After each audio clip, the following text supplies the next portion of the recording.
चलिए आपको ये क्लोरोबेंजीन बता रहे थे।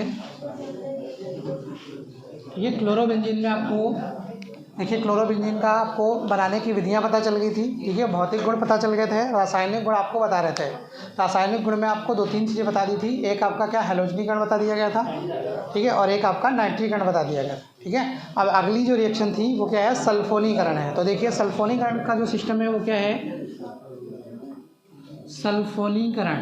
ठीक है, अब इसमें क्या करना है, सबसे पहली चीज़ है आपको क्या करना है, ध्यान रखनी चीज़ें। ठीक है, आपको पहली चीज़ें तो वही ध्यान रखनी है, आर्थो, मेटा और पैरा, जो 3 चीज़ें आपको बताई हैं कि मेन आपका ये इधर हम साइड में लिखे दे रहे हैं। ये आपका मान लीजिए, ठीक है, बेंजीन रिंग हो गई, इस पर कहीं पर भी कोई क्रियात्मक समूह लगा होगा। ठीक है, अगर मान लीजिए ये आपका एक्स क्रियात्मक समूह लगा है, तो अगर x लगा है तो इसके सापेक्ष आप जानते हैं स्थितियाँ क्या होती हैं, ये जो पड़ोस पड़ोस वाली हैं, हाँ, ये वाली क्या होती हैं, आर्थो स्थितियाँ होती हैं, आर्थो स्थितियाँ। ठीक है, ये जो दूर होती हैं थोड़ी सी, ये क्या होती हैं, मेटा स्थितियाँ होती हैं, और ये जो बिल्कुल अपोजिट होती है, ये क्या होती है, पैरा स्थिति होती है। ठीक है, ये आपका इस तरह का कॉम्बिनेशन होता है। तो अब यहाँ से ये बात कर रहे हैं कि ये आर्थो, ये मेटा और ये पैरा। अब कहाँ कौन सी चीज़ जाती है, इतना भी आपको पता है कि अगर जो भी हमारा समूह लगा है उसके साथ, ठीक है, जो भी प्रतिस्थाई समूह लगा हुआ है, अगर वो सिंगल बॉन्ड वाला है तो हमेशा कहाँ जाएगा, आर्थो और पैरा पर जाएगी। अगर जो भी समूह लगा हुआ है वो कैसा है, ठीक है, डबल बॉन्डेड है, तो वो चीज़ कहाँ जाएगी, मेटा पर जा सकती है। ठीक है, पहली चीज़। एक चीज़ साथ में और आपको शायद बताई थी हमने, वो क्या बताई थी, वो ये बताई थी कि जो क्रियात्मक समूह लगा है और जो जुड़ने आ रहा है, ठीक है, हमको थोड़ा सा दिमाग लगाना होगा, चेक करना पड़ेगा कि जो क्रियात्मक समूह लगा है पहले से, कि वो छोटा समूह है कि बड़ा समूह है। हो सकता है कहीं बड़ा समूह लगाओ, जैसे NH3 है, NH2 है तो सिंगल बॉन्ड का ही, लेकिन थोड़ा तो बड़ा है। इसी तरह के और कई सारे ग्रुप हैं जो क्या हैं, दिखने में तो लग रहे हैं सिंगल बॉन्डेड हैं, लेकिन हैं कैसे, थोड़े बड़े हैं। अब वहाँ पर अगर छोटा समूह जुड़ने जाएगा तब तो कोई दिक्कत नहीं। आपको एग्जांपल बताया था कि भाई मैक्सिमम इधर वाली सीटों पर आप कितने बैठ सकते हैं, 4 बैठ सकते हैं, 3 बैठे हैं किसी सीट पे। अगर कोई आता है तो हम क्या करेंगे, थोड़ा सा खिसकाएंगे कि भैया थोड़ा सा खिसक लो, बैठा लो। क्यों, क्योंकि संभावना थी, बैठ लेंगे। अब है क्या, मान लीजिए सीट इतनी बड़ी सी है, समझ रहे हैं, सीट क्या है, इतनी बड़ी है, संभावना तो है कि 2 लोग बैठ लें उस पर, समझ रहे हैं, सीट इतनी बड़ी है, संभावना है, यानी 2 लोगों की सीट है कि उस पर 2 लोग बैठ सकते हैं। अब समस्या ये है कि जो पहले से व्यक्ति बैठा है वो 2 के बराबर है, यानी इतना मोटा है कि वो पूरा उसी अकेले सीट पर बैठा है, अब जगह है ही नहीं इधर उधर खिसकने की। अब जो आएगा पड़ोसी वो क्या कहेगा, भैया सब 2-2 वाली सीटें हैं, तुम अकेले बैठे हो, खिसको जरा, 2 तो हो जाए। लेकिन क्या वहाँ पर संभावना है, संभावना तो नहीं है भाई। अगर कम ज़्यादा हो, 2 वाली सीट पर 3 एडजस्ट हो जाएंगे, लेकिन अगर वो अकेला 2 के बराबर है तो उसमें कहाँ गैप है बीच में, जो आप सरका दोगे थोड़ा सा। भाई आप हैं, आप लोग 2-3 बैठे हैं, हो सकता है ज़रा सा तो गैप होगा बीच में। अगर मान लीजिए ज़्यादा संख्या आ गई, थोड़ा सा खिसका दिया, थोड़ा सा सट गए, कम से कम कुछ तो जगह आ जाएगी। अब अगर अकेला इतना बड़ा बैठा है और उसके बीच में तो गैप है नहीं, ऐसा तो है नहीं कि खिसका दोगे तो पतला हो जाएगा बेचारा। ठीक है, अब क्या करेंगे, अगर इतना मोटा बैठा है वो, अगर उसको हम धक्का भी देंगे तो कोई भी परिवर्तन, कोई भी चेंज होने वाला उसके साथ नहीं है। तो हम क्या करेंगे, हम जानते हैं कि भैया जो सीट है, ठीक है, हम जानते हैं कि वो जो सीट है वो कितनी है, 2 लोगों की है, बैठा उस पर कितना है, 1 है। तो 2 लोगों की सीट पर अगर 1 व्यक्ति बैठा है, समझ रहे हैं, 2 लोगों की सीट पर कितना बैठा है, 1 व्यक्ति बैठा है। हम जानते हैं कि 1 वैकेंसी इसके पास खाली है, लेकिन वो इतना बड़ा है कि उसके पास अगर कोई समूह आएगा, अगर बहुत छोटा सा समूह आ गया तो हो सकता है थोड़ी बहुत जगह खिसका दे, लो भैया बैठ लो अपनी जगह पे। अगर लगभग उसी के बराबर, पहले से वो इतना बड़ा था, दूसरा फिर से आया, वो भी बहुत मोटा तगड़ा था, वो भी कह रहा भैया खिसको, तो अब तो संभावना नहीं है। तो वही हाल यहाँ पर होता है कि हमें क्या करना है, क्रियात्मक समूह को चेक करना है। क्रियात्मक समूह क्या है, सिंगल बॉन्ड वाला है, तो कहाँ ग्रुप जाएगा, या तो आर्थो पर जुड़ने जाएगा, या तो मेटा पर जाएगा, पैरा पर जाएगा, ये तो होता है। लेकिन हमको ये चेक करना है कि जो यहाँ क्रियात्मक समूह लगा है क्या थोड़ा बड़ा तो नहीं है। अगर बड़ा है तो चेक करेंगे कि जो समूह आ रहा है वो छोटा है कि बड़ा है। अगर वो भी बल्कि ग्रुप है, बड़ा सा है, फिर भैया आर्थो की स्थिति ब्लॉक हो जाएगी। मतलब आर्थो की स्थिति में नहीं जुड़ पाएगा। कहाँ जुड़ेगा? केवल एक पॉसिबिलिटी बचती है, कौन सी? पैरा। तो जुड़ने वाला कंपाउंड कहाँ जाएगा? पैरा जाएगा। इसी क्रम में अगर देखें तो जो सल्फोनीकरण है इसमें SO3H ग्रुप जुड़ता है जो कि बड़ा है। SO3H ग्रुप जुड़ता है सल्फोनीकरण में। क्या जुड़ता जाके है? SO3H जुड़ता जाके है। ये समूह खुद में बड़ा है लेकिन, ठीक है। अब अगर यहाँ पर देखेंगे हम कहाँ से क्रिया करा रहे हैं? क्लोरोबेंजीन से करा रहे हैं। अब क्लोरोबेंजीन के पास क्या है? Cl है, छोटा ग्रुप है, कोई बहुत बड़ा ग्रुप है नहीं, तो ये उसको डिस्टर्ब नहीं कर पाएगा। यानी अगर हम इसकी क्रिया काहे से करा देंगे? H2SO4 से करा देंगे तो ये हमारा जो भी प्रोडक्ट बनना है ये क्या बन जाएगा? ये आपका यहाँ पर Cl हो गया और आर्थो पर SO3H प्लस ये आपका Cl और कहाँ? पैरा पर SO3H। ये रिएक्शन हो जाएगी, ठीक है। ये आपका जो बन जाएगा ये आर्थो और पैरा, ठीक है, सल्फोनिल। अगर आप बात करेंगे तो इस समूह को क्या कहते हैं? सल्फोनिल कहते हैं। सल्फोनिल क्लोरोबेंजीन, ये आर्थो का और ये पैरा का। क्लियर है? ठीक है। अगर यहाँ पर कोई बड़ा समूह लगा होता तो आर्थो वाली स्थिति कैंसिल हो जाती है, क्योंकि मजबूरी होती है उसके पास, भाई थर्मोडायनेमिकली अनफेवरेबल हो जाती रिएक्शन। यानी यहाँ पर भी बड़ा ग्रुप होता, यहाँ पर भी बड़ा ग्रुप होता, इनके बीच में देखिए होती क्या घटना ये होती कि ये भी अगर बहुत बड़ा ग्रुप होता और ये भी बहुत बड़ा ग्रुप होता तो ये आप दूसरे में क्या करते? रिपेल करते एक दूसरे को। और जब रिपेल करते, अगर हम नहीं मानने का मतलब है ज़बरदस्ती अफ्क्रिया करा देते तो ये बॉन्ड ही टूट जाती, यानी सारा का सारा कंपाउंड आपका बेकार हो जाता है। इसलिए क्या करते हैं हम इस चीज़ का भी ध्यान रखते हैं कि ग्रुप कैसा है। तो यहाँ पर कोई बहुत बड़ा ग्रुप है नहीं तो आराम से क्या है ये रिएक्शन हो जाएगी, पहली चीज़। दूसरी चीज़ है कि इसमें हम करते क्या हैं, इसमें हमने दिखाया क्या से रिएक्शन है? H2SO4 से। रिएक्शन आपकी कहाँ से दिखाई गई है? H2SO4 से दिखाई गई। कहाँ से? H2SO4 से दिखाई गई। तब भी आपका क्या है? SO3H लग जाता है। कहीं कहीं पर अगर बिल्कुल एग्जैक्ट रिएक्शन की बात करेंगे कि भाई कौन सा प्रोडक्ट डाला गया है एग्जैक्ट, तो वो ओलियम होता है। क्या होता है? ओलियम होता है। यानी H2SO4 की जगह पर H2H2O7 अगर इसका उपयोग कर रहे हैं तब भी प्रोडक्ट वही है। क्यों? क्योंकि ये मिश्रण ही इसी का है, ओलियम बोलते हैं इसको। अब देखिए ये है क्या? H2SO4 और प्लस SO3, H2SO4 और Fe3 का मिश्रण है। तो यहाँ से जब अभिक्रिया होती है तो ये क्या है? अम्ल है, H+ छोड़ता है, H+ इसके पास जाएगा, ठीक है। SO3H जनरेट होगा और SO3H क्या जाएगा? अभिक्रिया करने जाएगा। तो आपका क्या है? वहाँ से SO3H जुड़ता जाके यहाँ से एक H विस्थापित होगा, वो HSO4 के साथ चला जाएगा। बात हमारी समझ पाए? नहीं समझ पाए? यहाँ से जो H कम पड़ा होगा, जो यहाँ का H निकला होगा, उसको ये लेके H2SO4 फिर से बना लेगा और आपका ये जो होगा SO3H के साथ ले जाकर जुड़ जाएगा। इस तरह से ये अभिक्रिया होती है। यानी SO3H जुड़ता है, इसको हम क्या कहते हैं? सल्फोनिल समूह कहते हैं। तो लिख लीजिए जरा, लिखिए क्लोरोबेंजीन, सल्फोनिक एंड हेडिंग पड़ी होगी, उसमें लिख लीजिए क्लोरोबेंजीन सांद्र H2SO4 के साथ क्रिया करके, क्लोरोबेंजीन सांद्र H2SO4 के साथ, सांद्र H2SO4 के साथ क्रिया करके आर्थो व पैरा, क्रिया करके आर्थो व पैरा, आर्थो व पैरा सल्फोनिल,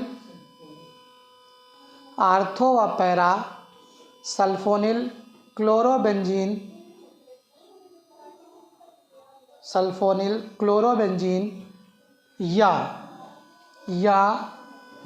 क्लोरोबेंजीन सल्फोनिक अम्ल, इसको ये भी कह सकते हैं, या क्लोरोबेंजीन सल्फोनिक अम्ल बनाता है, क्लोरोबेंजीन सल्फोनिक अम्ल बनाता है। ठीक है, क्या बोला है, क्लोरोबेंजीन सांद्र H2SO4 के साथ क्रिया करके, ठीक है, आर्थो व पैरा सल्फोनिल क्लोरोबेंजीन या क्लोरोबेंजीन सल्फोनिक या सल्फोनिल अम्ल बनाता है या प्राप्त होता है। जो भी लैंग्वेज आपको बोली हो पहले आप उसको एडजस्ट कर लीजिए, उसमें लिख लीजिए, ठीक है। क्लोरोबेंजीन ये जो आपका है ये क्लोरोबेंजीन तो है ही है भाई, ये क्या है, सल्फोनिल है बस। तो आप क्या कहते हैं, क्लोरोबेंजीन सल्फोनिक अम्ल कह दो, ठीक है, या जो आपको बोला है सल्फोनिल क्लोरोबेंजीन आप कह दीजिए, दोनों चीज़ें सही हैं। लेकिन आप बेहतर है कि क्लोरोबेंजीन सल्फोनिक अम्ल कहें, क्योंकि ज़्यादा बेहतर है। सल्फोनिल समूह है, H भी छोड़ेगा तो क्या होगा, अम्ल भी आ जाएगा आपका। तो ये क्या है, क्लोरोबेंजीन सल्फोनिक अम्ल बनाता है, ठीक है। और उसके बाद ये रिएक्शन लिख लीजिए।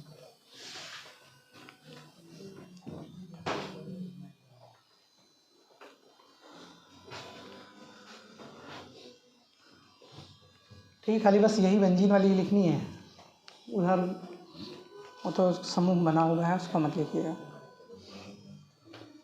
और ये गोले वाले मत बनाइएगा, ये तो आप समझाने के लिए बना दिए थे, साला गोले वाले भी बना डालें। ये कि बेंजीन के अंदर का गोला बनाइएगा, बाहर के गोले मत बनाइए।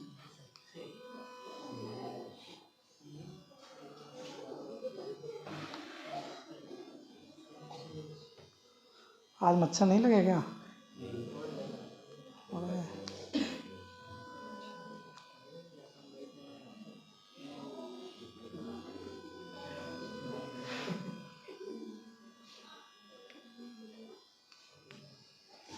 बन गया?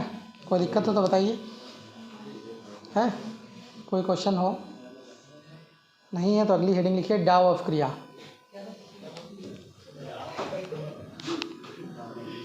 डाव ऑफ क्रिया, बस खाली ओ लगा देना और कुछ नहीं करना होता, या तो पहले आर्थो लगा, हाँ सेम होंगे बिल्कुल, खाली ओ लगा देना बस, और कुछ नहीं करना है।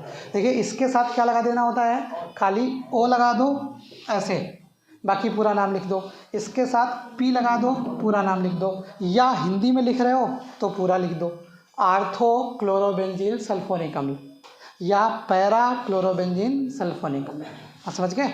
चाहे ओ और पी से काम चला लो, और चाहे आप पूरा पूरा लिख लो तब भी काम चलेगा। तो यहाँ से अगर देखेंगे हम तो अगली हेडिंग है डाव ऑफ क्रिया, कैसे? हाँ नेम्ड रिएक्शन है, डाव ऑफ क्रिया नेम्ड रिएक्शन है, लेकिन ये नेम्ड के रूप में आती नहीं है, ठीक है। ये आती कैसे, अभी आपको बताएंगे क्या आती है। आता है फिनॉल बनाने की विधि का वर्णन कीजिए, फिनॉल बनाने की विधियाँ लिखिए। तो ये जो प्रोसेस है आपका डाव ऑफ क्रिया, ये फिनॉल बनाने की एक विधि भी है। अभी जब फिनॉल बनाएंगे आपको तब फिर ये आएगा फिनॉल बनाने में क्या है, डाव ऑफ क्रिया का उपयोग होता है। यानी जो डाव ऑफ क्रिया है आपकी कुछ खास नहीं है, सिर्फ क्या करना है, क्लोरोबेंजीन लेना है और क्लोरोबेंजीन की क्रिया NaOH यानी क्षार से अपक्रिया करा देनी है। तो जैसे ही आप अपक्रिया कराएंगे NaCl बाहर हो जाएगा और आपका क्या हो जाएगा, ठीक है, NaOH यानी बेंजीन के ऊपर OH लग जाएगा। तो यहाँ पर क्या बन जाएगा प्रोडक्ट, ये बेंजीन के ऊपर OH लग गया और साथ में NaCl निकालना चाहें तो निकाल देंगे। तो ये क्या बन गया है, फिनॉल है, ठीक है। बस ताप और दाब आपको इसमें थोड़ा बढ़ा के रखने होते हैं, तो लिख लीजिए ज़रा। उच्च ताप व दाब पर, ठीक है, दाब और ताप इसमें आपको बढ़ा के रखने होते हैं बस।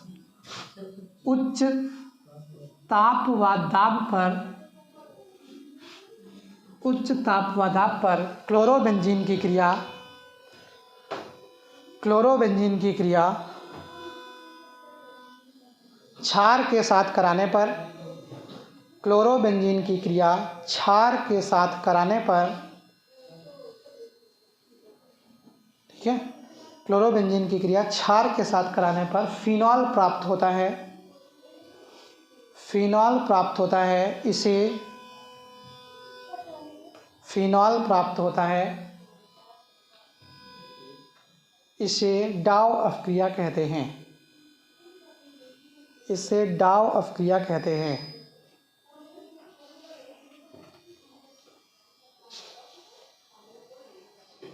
ठीक है, लिख लीजिए रिएक्शन में।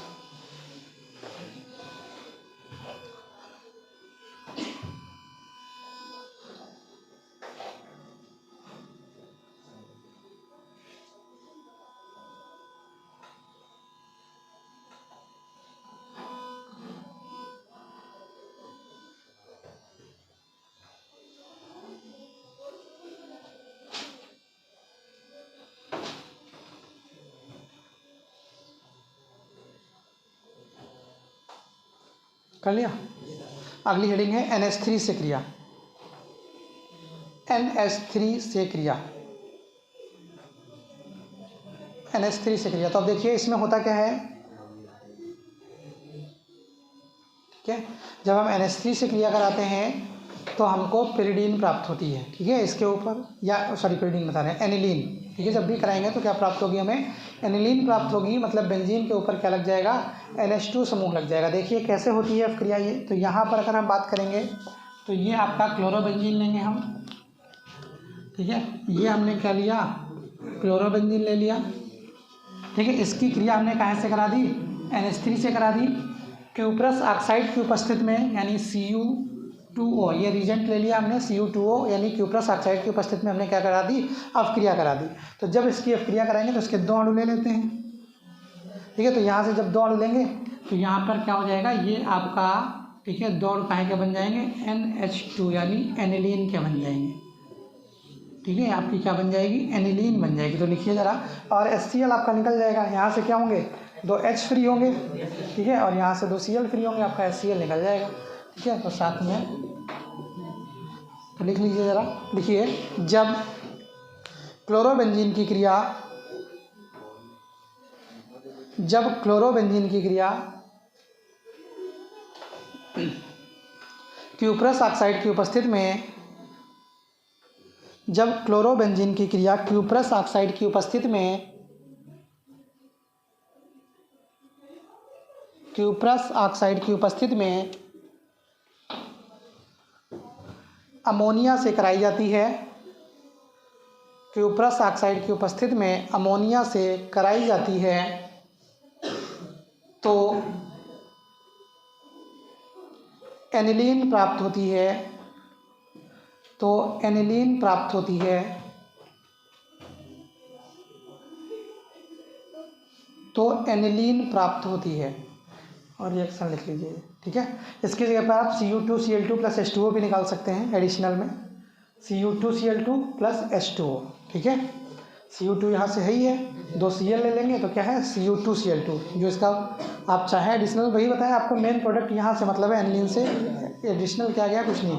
अगर चाहेंगे तो इसकी जगह पर हम Cu2Cl2 और यहाँ से जो H निकलेंगे 2, उनके साथ ऑक्सीजन को भेज देंगे, यानी H2O आपका, ठीक है, निकल जाएगा।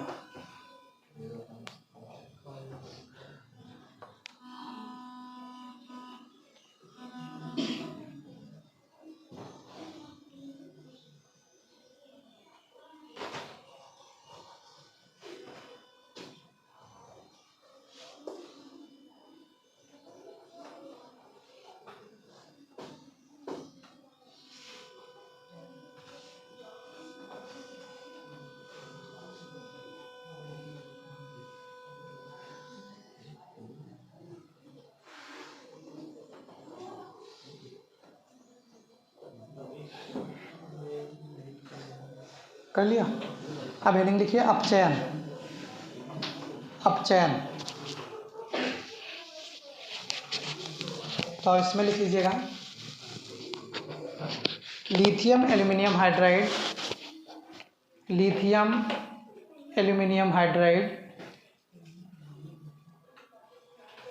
LiAlH4, सूत्र होता है लिथियम एल्यूमिनियम हाइड्राइड LiAlH4, इसको बोलते हैं लिथियम एल्यूमिनियम हाइड्राइड। ये आपका एक रिड्यूसिंग एजेंट है, यानी अपचायक है। कहीं भी आपको अपचयन कराना हो तो आप क्या करिए, इसका उपयोग करिए, बहुत अच्छा अपचयन कराता है, ठीक है। जैसे वहाँ पर आपने बहुत सारे देखे होंगे, H2SO4 देखा होगा, ठीक है, KMNO4 देखा होगा, H2O2 देखा होगा ऑक्सीकरण के लिए, आपको बताया भी शायद एक दिन प्रोसेस।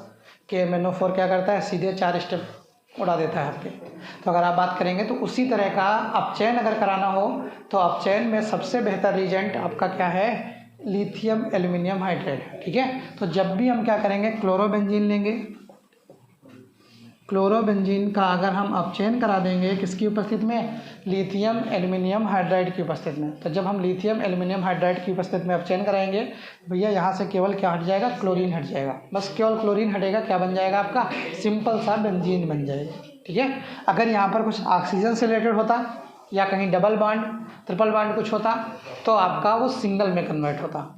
समझ रहे हैं? जैसे मान लो NO2 होता NH3 हो जाता, ठीक है, या NH2 ग्रुप हो जाता। अगर CHO होता तो CH2 हो जाता, CN होता CH2NH2 हो जाता, NC होता NH-CH2 हो जाता। यानी यहाँ पर अगर डबल या सिंगल वाला होता तो वो अपचयित हो जाता, मतलब सिंगल बॉन्ड में कन्वर्ट हो जाता। अगर डबल या ट्रिपल बॉन्ड होता, जैसे एग्जांपल आपको बता दे रहे हैं, मान लीजिए यहाँ पर क्या होता, C triple bond N CN group होता तो अपचयित होता। अपचयित का मतलब है हाइड्रोजन जुड़ते।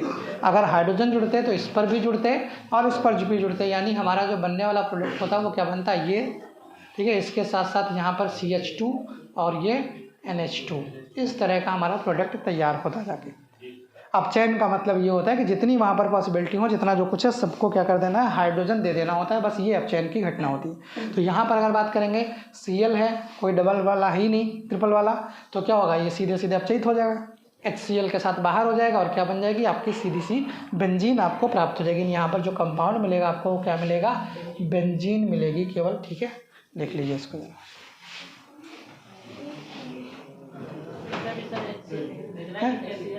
HCl निकालना चाहे निकाल लेना, कोई दिक्कत नहीं। अच्छा, आप दिखाया नहीं है। लिथियम एल्यूमिनियम हाइड्राइड LiAlH4 की उपस्थिति में अपचयन कराने पर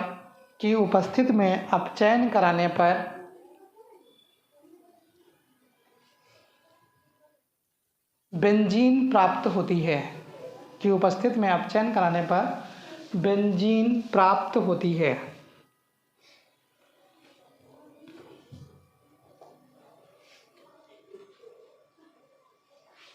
लिख लीजिए रिएक्शन नीचे वाली।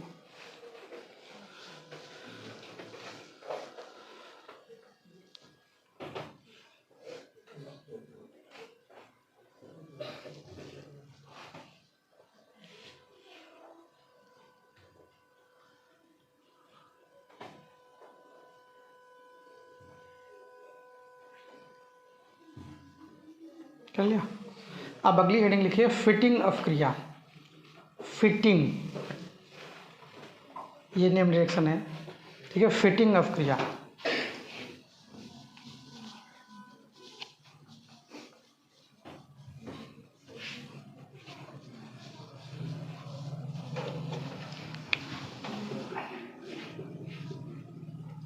फिटिंग ऑफ क्रिया। तो देखिए ज़रा, इसको पहले समझ लीजिए, थोड़ा सा सिस्टम समझ लीजिए, फिर आपको बताते हैं। तो देखिए, एक अवक्रिया होती है ऊर्जा क्रिया। हो सकता है नाम सुना हो आपने, नाम सुना होगा, याद नहीं होगी कोई बात नहीं है, लेकिन नाम तो सुना होगा। हाँ, फर्स्ट ईयर में है ऊर्जा क्रिया। एल्केन बनाने की विधि होती है ऊर्जा क्रिया। तो देखिए होता क्या है इसमें, फिटिंग के पहले थोड़ा सा समझते हैं ऊर्जा क्रिया, ठीक है। अगर कभी, ध्यान रहे, ठीक है, क्लोरो कंपाउंडों से, अगर कभी हैलो कंपाउंडों से आपको डायरेक्ट एल्केन बनाना हो तो ऊर्जा क्रिया सबसे बेहतर अवक्रिया मानी जाती है, ठीक है। एल्किल हैलाइड ले लें हम कोई, मान लीजिए CH3Cl ले लिया हमने। क्या ले लिया, CH3Cl, क्या है, एल्किल हैलाइड है। ये एल्किल ग्रुप है, ये हैलाइड ग्रुप है, यानी एल्किल हैलाइड कह लें या क्लोरोमेथेन कह लो, जो मर्जी है वो बोल लो आप, ठीक है। एल्किल क्लोराइड या एल्किल हैलाइड है। इसकी क्रिया सोडियम धातु से करा देते हैं। कहाँ से करा देते हैं, सोडियम धातु से करा देते हैं। देखिए ये क्या है, एल्किल हैलाइड, बस 2 अणु ले लिए हैं, ठीक है। एक साथ लिखने की बजाय एक अणु आगे एक अणु पीछे लिख दिया है। किसी को कोई दिक्कत हो तो बताएं, आप चाहो तो यहाँ भी 2 लगा सकते हो, ठीक है। लेकिन हमने इसको लिखा है अलग अलग, कि एक अणु यहाँ लिखा है, एक अणु यहाँ लिखा है, और हमने क्या ले लिया है, सोडियम के साथ इसकी अपक्रिया करा दी। तो जब सोडियम के साथ इसकी अपक्रिया कराई है तो यहाँ पर बनेगा क्या, देखिए ध्यान से, क्या निकल जाएगा, 2 NaCl निकल जाएगा।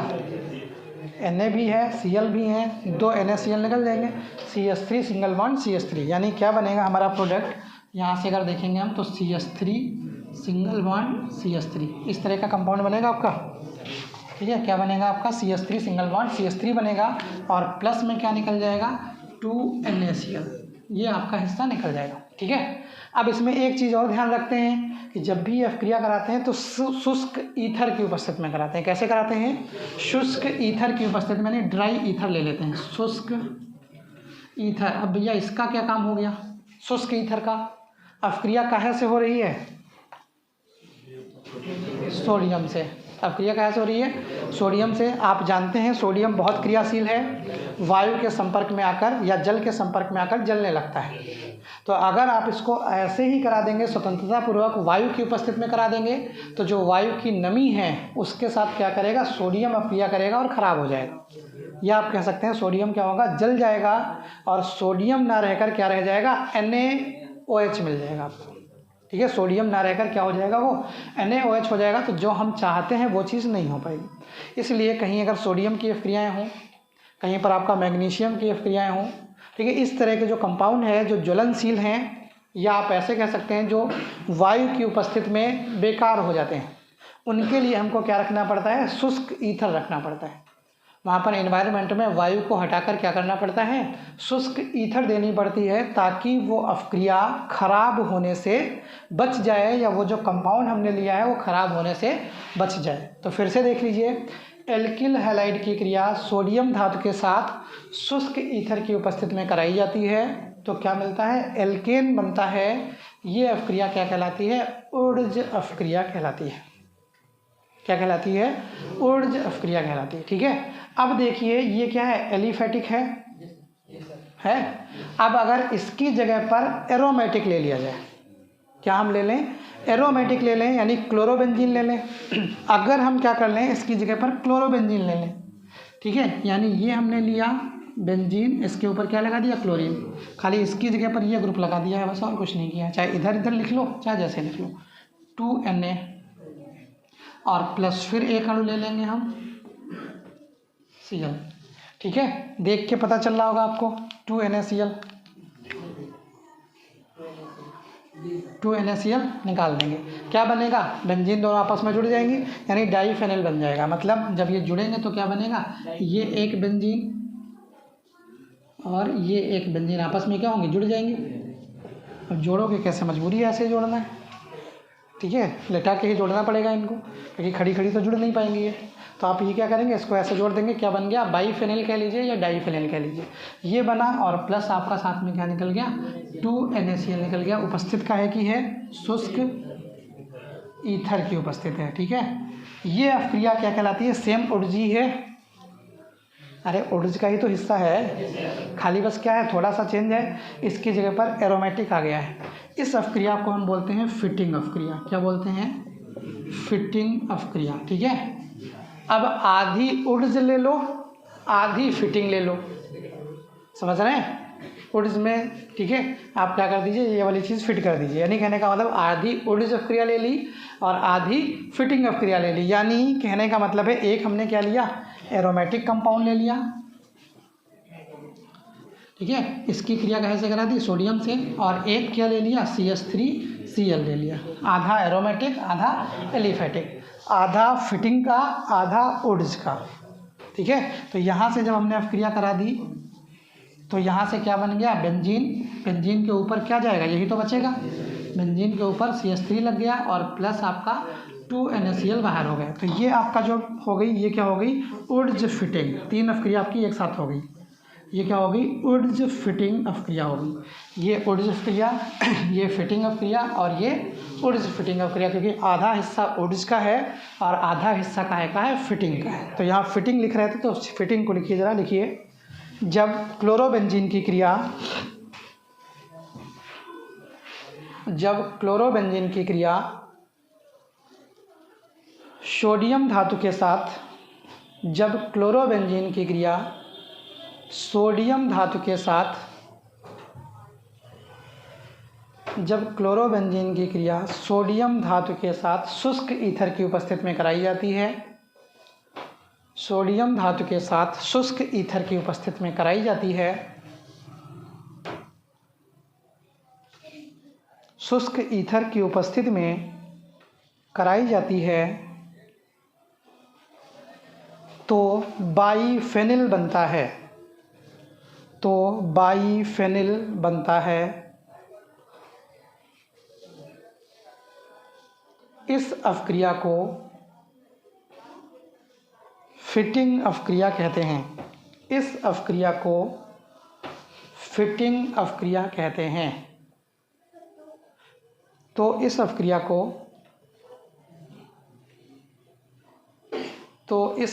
को फिटिंग अपक्रिया कहते हैं। ठीक है, आपको क्या करना है, ये वाली रिएक्शन लिखनी है, इसको हम मिटा दे रहे हैं ऊपर वाली। ठीक, और जो है यहाँ कोई काम है नहीं, ये इसको लिख लीजिए। ये आपका जो बनेगा ये बाइफिनिल है, और ये आपका टॉलुइन है। इसको क्या बोलते हैं, टॉलुइन।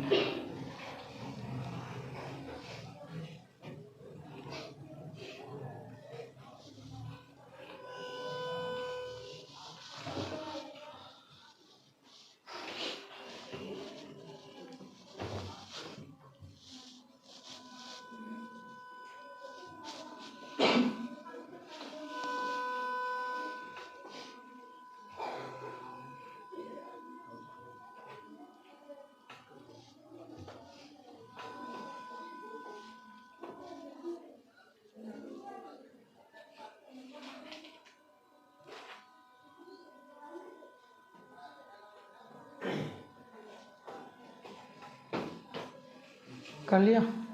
उसके बाद लिख लीजिए उड्ज फिटिंग अपक्रिया, फिटिंग लिख लीजिए, फिर उसके बाद उड्ज फिटिंग है। अभी तो केवल ऊपर वाली लिखनी थी, ठीक है, नीचे तो दूसरी है, हेडिंग है उड्ज फिटिंग, उड्ज फिटिंग। तो लिखिए, जब क्लोरोबेंजीन की क्रिया एल्किल हैलाइड के साथ, जब क्लोरोबेंजीन की क्रिया एल्किल हैलाइड के साथ सोडियम धातु से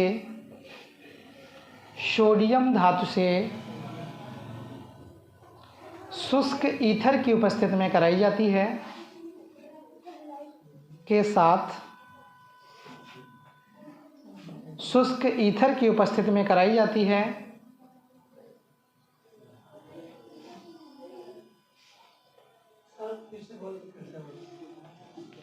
देखिए ये क्या है, आपका क्लोरोबेंजीन है, इसकी क्रिया, ठीक है, इसके और इसके साथ लिखनी है बस।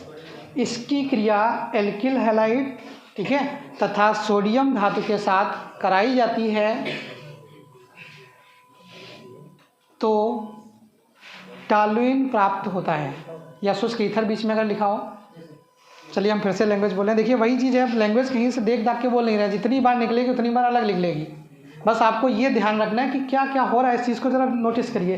भैया ये मिला रहे हैं, उपस्थित का है कि शुष्क ईथर की उपस्थिति में हम बोल रहे हैं, कोशिश करेंगे वही लैंग्वेज बोलें जो पहले बोली हो। ठीक है, क्या है, क्लोरोबेंजीन, ठीक है, की क्रिया, या क्लोरोबेंजीन तथा, ठीक है, ये क्या है, एल्किल हैलाइड की क्रिया सोडियम धातु के साथ शुष्क ईथर की उपस्थिति में कराने पर टॉलुइन प्राप्त होता है। ठीक है, क्लोरोबेंजीन तथा एल्किल हैलाइड की क्रिया सोडियम धातु के साथ शुष्क ईथर की उपस्थिति में कराने पर टॉलुइन प्राप्त होता है। इसे उड्ज फिटिंग अपक्रिया कहते हैं, इसे उड्ज फिटिंग अपक्रिया कहते हैं। आप लोग इंटर में आ गए, नहीं लैंग्वेज में परेशान मत हो, लैंग्वेज तो अपने आप लिख लो यार, अगर छूट जाए। इसे उड्ज फिटिंग अपक्रिया कहते हैं। ठीक है, बस मेन चीज़ पता होनी चाहिए कि किसकी किसके साथ हो रही है। अगर आपको ये चीज़ हमने बता दी और लैंग्वेज नहीं लिखाई, आपसे कह दें कि लिखो, तो क्या आप इतने बड़े हो गए, लिख नहीं पाओगे यार। इसकी ना कुछ समझ में आए तो जो कुछ लिखा है वही लाइन से लिख दो यार। क्लोरोबेंजीन सोडियम एल्किल हैलाइड की क्रिया कराने पर क्या मिलता है, टॉलुइन बनता है, और ऐसे ही लिखना भी पड़ेगा आपको वहाँ। ठीक है, वहाँ रटने के चक्कर में नहीं पढ़ना है आपको कि जो हम लिखा रहे हैं नेम डायरेक्शन उनकी लैंग्वेज रट रहे हैं, लैंग्वेज नहीं रटनी है। अगर आपको कुछ याद रखना है, ध्यान रखना है, तो कंपाउंड याद रखने हैं। ठीक है, इनमें जो जो कुछ है आपको क्या कर देना है, वही खाली लैंग्वेज में लिख देना है। जैसे ये था, अब देखिए इसमें क्या है, क्लोरोबेंजीन है, तो 2 बार का है कहेंगे क्लोरोबेंजीन, बेवकूफ़ी तो होगी। क्लोरोबेंजीन की क्रिया सोडियम तथा क्लोरोबेंजीन से कराने पर क्या मतलब है, तो खाली आप एक चीज़ बोल दें, क्लोरोबेंजीन की क्रिया सोडियम से शुष्क ईथर की उपस्थिति में कराने पर बाइफेनॉल बनता है, क्या कहलाती है? फेटिंग ऑफ क्रिया कहलाती है। इसमें क्लोरोबेंजीन की क्रिया, ठीक है, काहे से? सोडियम तथा एल्किल हैलाइड से शुष्क ईथर की उपस्थिति में कराने पर क्या बनता है? टॉलुइन बनता है। अफक्रिया क्या कहलाती है? उर्ज फिटिंग कहलाती है। लिख लीजिए अफक्रिया को, अफक्रिया लिख लीजिए, लिख ली। अगली हेडिंग लिख लीजिए DDT, करा कर देंगे। लिख लीजिए DDT, बहुत इम्पॉर्टेंट है। ये एक कीटनाशक भी होता है जो पहले यूज़ किया जाता था, अब नहीं यूज़ किया जाता है।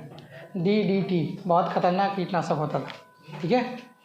एक नाम सुना होगा टिड्डी, टिड्डियाँ नाम सुना है? टिड्डियों को मारने के पहले बहुत प्रकोप चलता था टिड्डियों का, तो मुख्यतः क्या चलता था? DDT चलता था टिड्डियों को मारने के लिए। फिर क्या हुआ? टिड्डियाँ तो मरती ही मरती थी, साथ में क्या होता था? इंसानों पर भी इसका बहुत ही नेगेटिव प्रभाव पड़ता था। आपका इन्वायरमेंट बहुत ज़्यादा दूषित हो रहा था, तो DDT को क्या कर दिया गया? बैन कर दिया गया कि आप कीटनाशक के रूप में खेतों में DDT का यूज़ नहीं कर सकते हैं। ये पूरी तरह से बैन कर दिया गया है, क्योंकि इससे क्या होता है? इन्वायरमेंट आपका बहुत ज़्यादा प्रदूषित होता है, ठीक है। केमिकल है एक डाइक्लोरोडाइफेनॉल ट्राइक्लोरोएथेन, इसका पूरा नाम होता है डाइक्लोरोडाइफेनॉल ट्राइक्लोरोएथेन। एक केमिकल है जो कि कई बार पूछा जाता है, शॉर्ट नोट्स में बहुत बार पूछा जाता है DDT, ठीक है। तो इसको अब चलिए कल करा देंगे आपको।